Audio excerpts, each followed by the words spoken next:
নতুন ছাপা বইয়ের মিঠে গন্ধ গায়ে মেখে কৌতূহলী মন নিয়ে চড়াই উতরাই পেরিয়ে আজ গন্ধমাদনের খোঁজে হাতড়ে বেড়াই।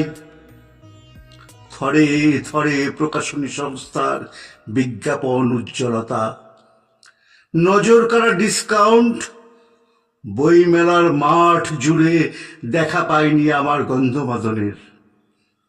ভারাক্রান্ত মন নিয়ে ফিরে আসার পথে দেখি এক কোনায় ছোট্ট একটি স্টল, বই নয়, ছড়িয়ে ছিটিয়ে চিত্রশিল্পীর নিপুণ আঁচড়ে প্রাণবন্ত কিছু ছবি।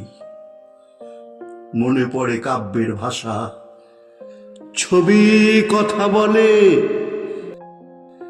অসহায় শীর্ণকায়া জরাজীর্ণ মায়ের সোহাগী কোলে ক্রন্দনরত ক্ষুধার্ত শিশুর আরতি যেন জীবন্ত এক মূর্ত প্রতীক।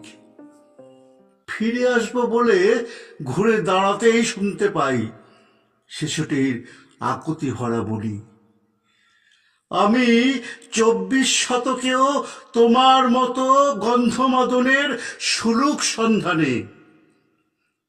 বিশল্যকরণীহীন সমাজের ত্রিফলা স্বরে জর্জরিত জাতক, মহাকাব্য রামায়ণের শক্তিশীল বৃদ্ধ যোদ্ধার মতো লক্ষণ হয়ে বেঁচে উঠতে চাই।